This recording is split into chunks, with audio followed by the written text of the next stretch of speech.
Hello, c'est HR, votre chroniqueur. Alors aujourd'hui, comme promis dans ma vidéo présentant le biopic sur le personnage emblématique Bruce Lee, je vais débuter ce samedi la présentation des films importants avec Bruce Lee. Naturellement, je vais commencer par The Big Boss. Avant d'aller plus loin, n'oubliez pas, si vous n'êtes pas abonné, pensez à le faire. Pensez à la petite cloche pour les notifs. Let's go!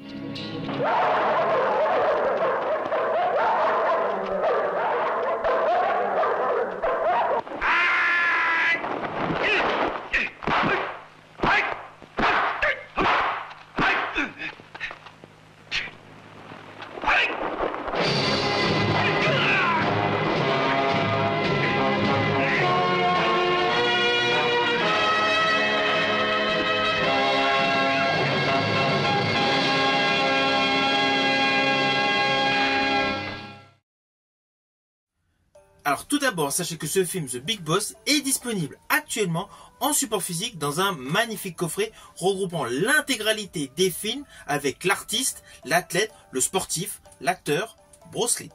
Vous pouvez également les découvrir en Blu-ray ou tout simplement sur certaines plateformes de streaming. Naturellement, je parle de plateformes de streaming légales. Bref, il y a pléthore de possibilités de retrouver ces fabuleux films avec Bruce Lee. Aujourd'hui, je débute donc avec The Big Boss, sorti en 1971, réalisé par Loei. Il s'agit d'un film d'arts martiaux hongkongais avec pour titre original Tang Shan Diashuang. Avant d'aller plus loin sur certains détails techniques de ce film, voici l'histoire. Alors dans cette histoire, Bruce Lee interprète Cheng Shaohan. C'est un jeune émigrant chinois qui part travailler en Thaïlande. Assez rapidement, il est embauché dans une fabrique de glace. Il découvre bien évidemment qu'il y a quelque chose de louche au sein de cette entreprise. Plus précisément, il s'aperçoit que l'usine sert de couverture à un terrible réseau de trafiquants de drogue. Et c'est là que son personnage va être tiraillé, car il a promis à sa mère de ne pas utiliser la violence. Plus précisément, ne pas du tout utiliser ses compétences exceptionnelles en kung-fu. Mais naturellement, vous vous doutez, le personnage Cheng est obligé de s'en servir tout simplement pour défendre ses collègues. Alors ce film a certes une histoire assez simpliste, mais c'est une histoire qui a immédiatement trouvé son public, et essentiellement grâce à Bruce Lee. Alors pour ceux qui ne connaissent pas le film, sachez que ce film est extrêmement violent, extrêmement brutal. Mais néanmoins, il y a beaucoup d'émotions, beaucoup de mélancolie et surtout de la sagesse. Car je vous ai dit en préambule que le personnage interprété par Bruce Lee avait promis à sa mère de ne pas user du kung-fu pour se défendre ou apporter toute autre violence. Et justement pour se rappeler cet engagement, il porte en permanence sur lui une amulette en jade. Et justement à plusieurs moments dans le film, surtout vers le début, lorsqu'il est hésitant sur le fait de conserver donc toute sa colère en soi, il touche sporadiquement donc son amulette en jade.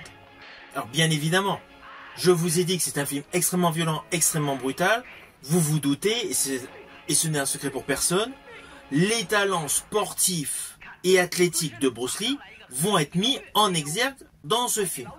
Et cela essentiellement par rapport au moment où les lignes scénaristiques nous précisent que 4 de ses compagnons supposés avoir fait la fête, en fait, ont totalement disparu.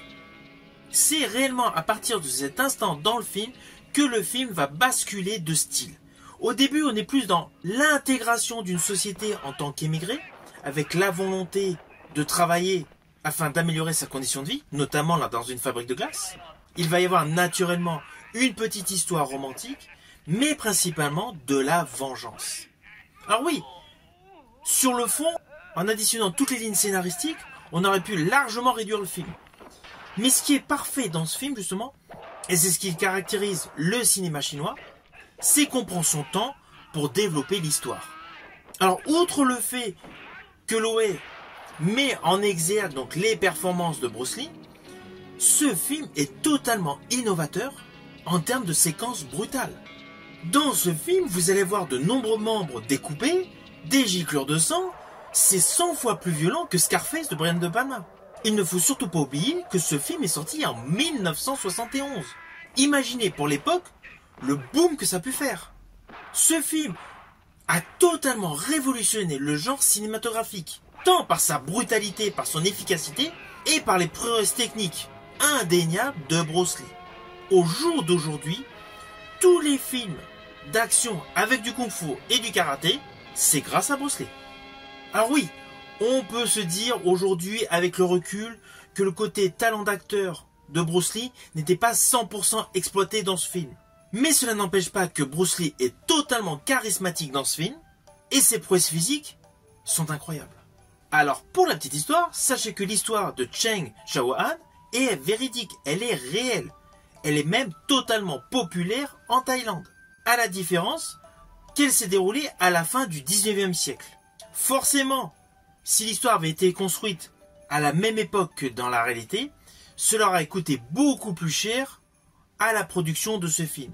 Et justement, la Golden Harvest, propriétaire des droits de ce film, était totalement dans le creux de la vague financière. C'est pour cela que l'histoire de The Big Boss a été réactualisée de manière à prendre totalement place en 1971. C'était pour la petite histoire. Ceci dit, grâce à Bruce Lee, grâce à ce film The Big Boss, la Golden Harvest a atteint des sommets.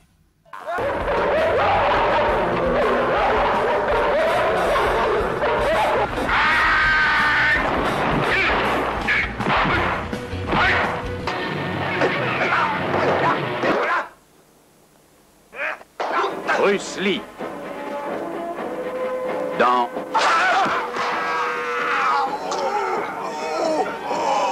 Big Boss.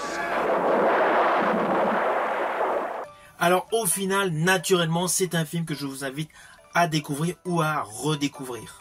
C'est un film qui est totalement devenu culte. C'est le premier grand rôle de l'acteur Bruce Lee.